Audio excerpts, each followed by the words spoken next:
The Money Show. Personal Finance with Warren Ingram. So Warren Tabiso, Warren is director at Galileo Capital. He's a regular contributor to The Money Show. And tonight we're looking at what Tabiso's problem, because I'd like to try and solve Tabiso's problem. I think many of us have a similar problem. I'd like to replace my 10-year-old car with a decent low-mileage demo model. I've saved up some funds for the purchase, but I'll need to take out vehicle finance for about 40% of the value. I plan to pay it off over 2, maximum 3 years, but I'm not sure if I should go ahead with a fixed interest rate or a linked interest rate. What do you think is the best way to go, since interest rates are so high at the moment? Regards, Tabiso. Let's talk, I suppose, more broadly, if we can, Warren, just about some principles with which Tabiso is grappling, and then we'll get into the specifics of his question. Yeah, I think it's an issue that faces almost all of us in South Africa when we start to earn, a decent salary. Going from relying on public transport to being able to drive ourselves becomes not really a luxury, but almost a necessity to make sure we can generate an income and make a living and do it as safely as possible. And when public transport is as unreliable as it is in SA, then this is a necessity. So cars are in South Africa, I think, as opposed to some other countries, cars are a necessity for a lot of people. The other part of that point, though, is we're dealing with, let's say, a marketing machine that I think stands back for nothing. The motor dealerships are, I think, the best marketers in the world. And the way that they sell their product to us, there is absolutely no doubt in our minds that when they issue a new model, that model is goes from being something that's nice to have to an absolute necessity. That's how good their marketing is. I'm a self-confessed car addict, so I'm one of those, and I have to fight the urge to buy the new car, so I make sure I never buy a new car is the answer. But we get sold these things as a necessity, and they come out every 2 or 3 years with an upgrade or a new model, and the car is so emotive in the way it's positioned with us that it's very hard to make a sensible, rational decision for most of us. So we're dealing with two things: one, a necessity, and then two, almost kind of, it's irresistible marketing machine. Added to that is then... So how then do we do it? Do we set ourselves a budget? Say, look, I can afford 300,000 or 500,000 or 750,000, whatever the number is, and simply stick to that number. And if the car we desire is above that number, we don't do it. We don't buy it, because we've all got our limitations. We need to know what our limitations are before we even start looking at cars. Well, I think you're hitting the third pillar of this whole this whole conversation on its head, which is the last part of the machine is the financing machine. And so between the dealerships and the banks, they will pitch affordability in a different way to the way you've described. So the way you're talking about it, I think, is exactly right. We should, if we do this rationally, we should say we're going to spend 200,000 or 100,000 or whatever your number is on a car. And if I don't have I can't find a car in that bracket, it means I can't afford a car. Unfortunately, the finance machine does it differently. What the finance machine does is says, how much can you afford on a monthly basis? And if you can afford 7,223 Rand, then how about we structure your finance deal to make that work? And that could look like zero deposit up front, 7,200 every month for the next 6 or 7 years. And then at the end, don't worry about it. But, there's this thing called a balloon payment. And so we go. And everybody's doing it. Everyone's doing it because... cars are expensive, but we make it affordable for you because, look, in 5 years' time, you're going to be far more advanced in your career. You'll be able to afford that balloon payment. You'll be able to do it because you're so good at your job, and you're a massively aspirational individual, and of course you're going to advance in your career. So let's look at what your affordability is, not what you can afford, but what your affordability is, and those are two different things. Absolutely, added to that will be, some of these finance houses will also look at some sort of a guaranteed future value. So if you only drive the car for 34 kilometers a month for the next 5 years, we'll guarantee that we'll buy the car back from you at 50% of the value you're paying today. And so that's the other little hook that gets into this whole thing. So there is a lot for a car buyer to deal with, and I think. We need to do this in steps, and I think the very first step is exactly the approach you've just suggested, Bruce. Is start with, I can afford a lump sum of X, whatever your number is, and before you go and shop for a car, before you go and look at what cars, the new, whatever the new model is that I really want, how much does that cost? Because then somehow you'll find a way to make that affordable. You need to start by saying, this is my cash budget. This is what I can afford.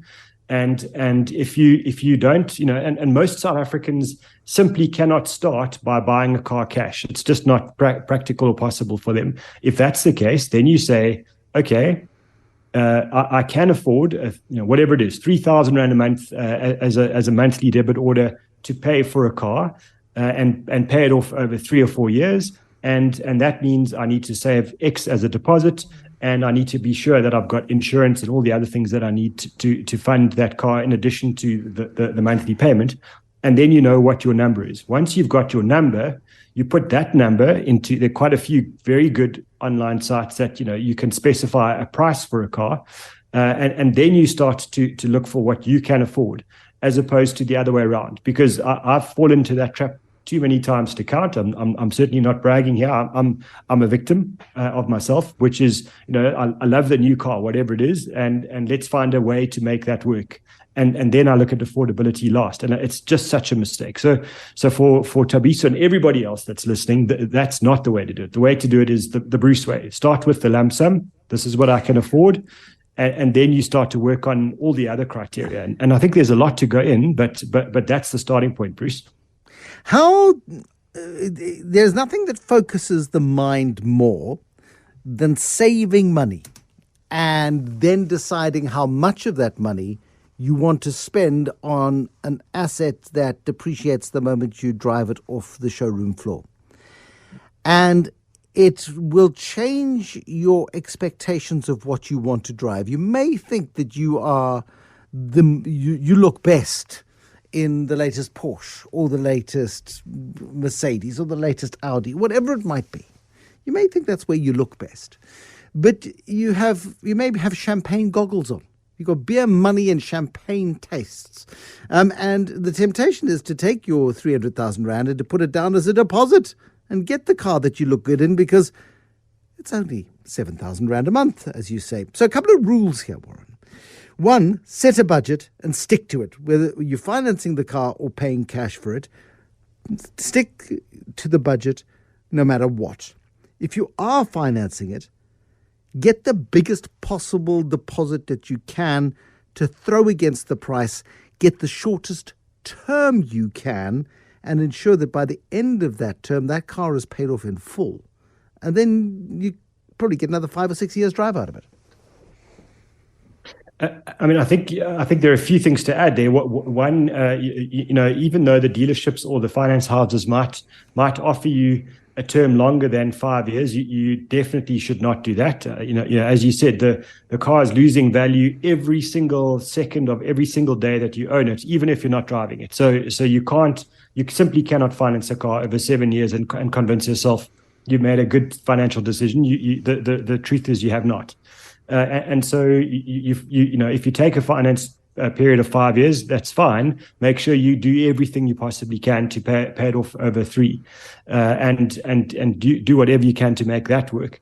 And then we work well with others when it comes to decisions like this. So one of the things you really should do is to talk to someone in my life that's my wife, who's totally unemotive about cars. And we make the decision together. If you're single, then maybe you need to phone my wife; she'll help you. But if you're single, what you need to do is find someone who doesn't like cars, who's not going to get excited about them, and help them help you make this decision. You make the decision together, because it's all good and well finding your best friend who's equally addicted to cars to kind of gee you up to say this is the best decision you could ever make. You're going to look great in this car, but actually kind of finding a car buying buddy who is not emotive about cars is a really sensible way to manage your own emotions, and it's a way of holding yourself to account for something that you might not be strong enough to resist. And I'm speaking from experience. So do this, do yourself a huge favor here, is allow someone else to help you make a decision if you know that you're not going to resist. If you're one of those people that just don't care about cars, well done. Then you don't need anybody to help. It's a straight financial decision. But understand the car is going to lose value. There is no way that anybody can convince me that cars are an investment. The rare situation where a car goes up in value is extremely rare, and it's just one of those things that you shouldn't be doing. When we're buying mass-produced cars, they don't go up in value. That's not what we're talking about here. And then you're right, don't do the balloon payment. That's that's just a way to kind of do your weapon of wealth destruction. So a big issue for me is big deposits, paid off over 3 years. Get your, someone you trust and understand to help you with this, and someone you respect that you'll listen to their decision. And affordability is lump sums. And then the big thing, and the car companies will hate this, is, why on earth are you buying a new car? The fact that cars get sold with service plans and motor plans and all those things, that's a story we tell ourselves. That's a thing of it's so expensive to service a car. I'm just going to buy it buy it new, and then I've got 5 years to drive it. You go and buy, a 3 or 4 year old car that's well maintained, well serviced, and you can get cars checked now. You don't need a dealership to service that car for you. There are many very good motor mechanic operations out there that will service the car equally well, and I'm not saying don't service the car, you definitely should, but you don't need to pay the dealerships to do it. They're way more expensive than the person around the corner who's using the same parts and doing it at half the price. I'm saying half the price as an example. No, absolutely. But also the process of understanding what you are in for when buying the car, because so often we look at the price tag. And yes, now we're going to buy this 4-year-old car, as you suggest. It's out of motor plan, so now we are liable for the services. Does this brand have affordable parts, or are the parts notoriously expensive? Does it take a long time for the parts to arrive in the country? Be aware of that, because if the parts can't take a long time and something breaks in the car and you don't have a car for 2 or 3 weeks, you're going to be renting a car or taking Ubers or whatever the case is. There's an additional cost.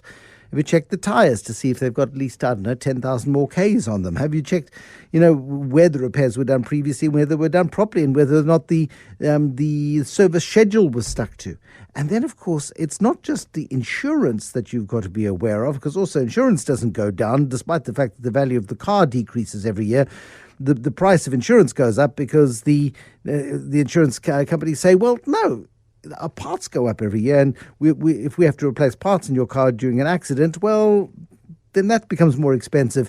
And then, of course, there's this nasty little thing of interest rates, because if you're financing your car, that's all well and good, but my goodness me, how are you going to cope with 10 interest rate increases in 2 years?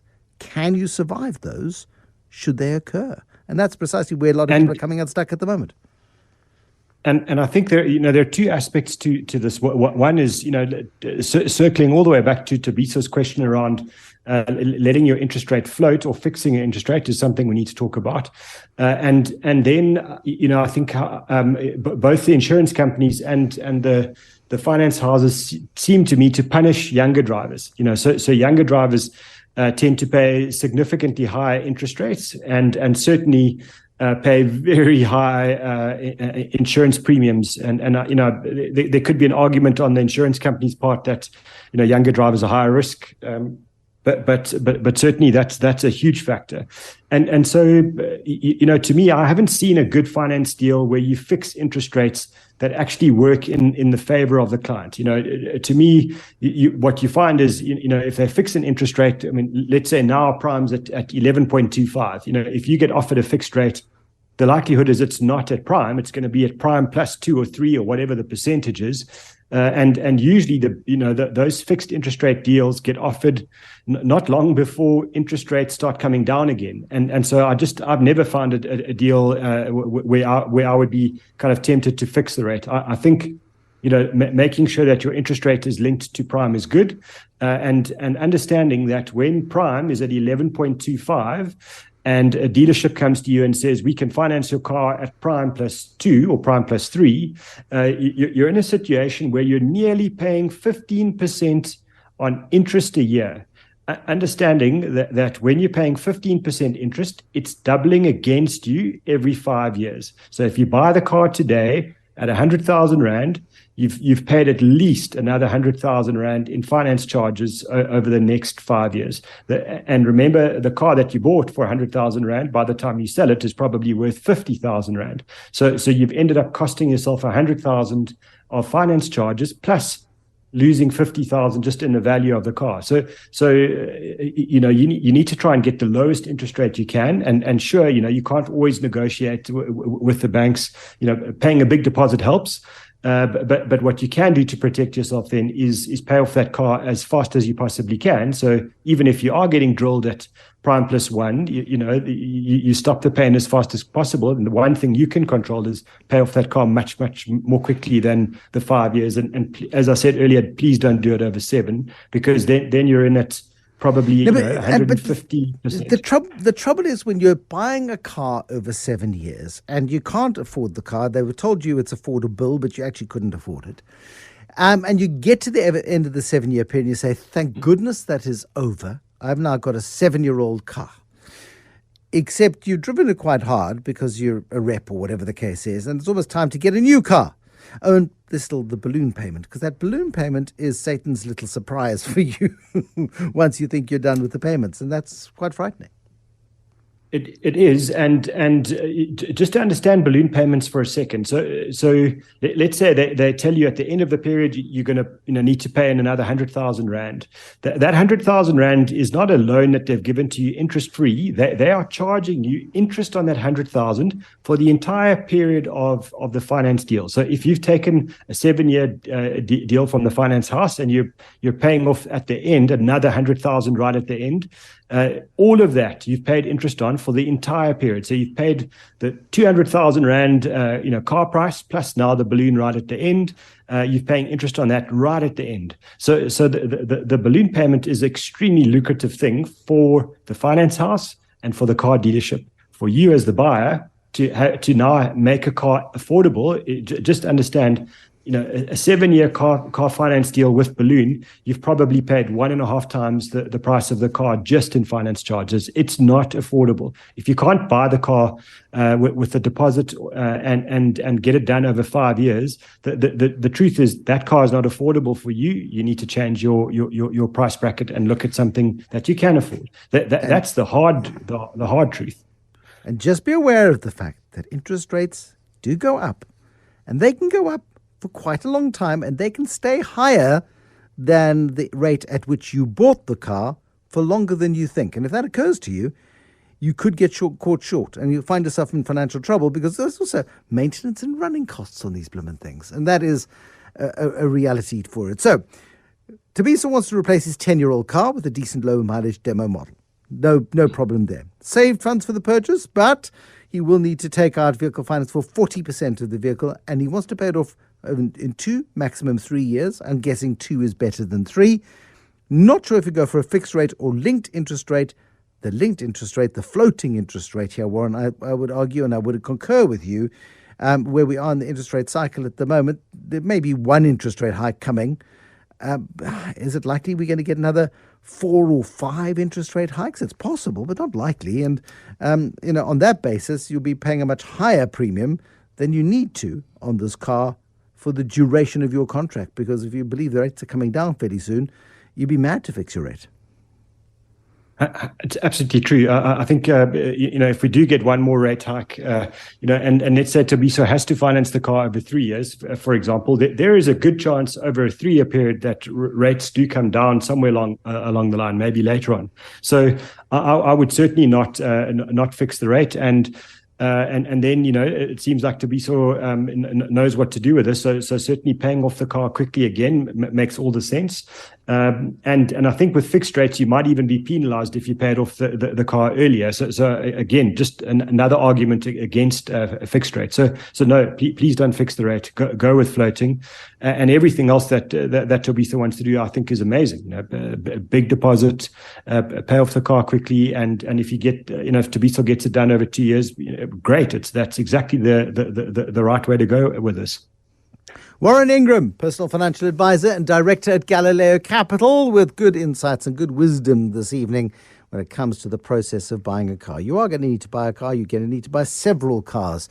If you can't afford to save the money to buy it for cash and limit yourself to a maximum price tag, and you do need to finance it, please listen again to the podcast.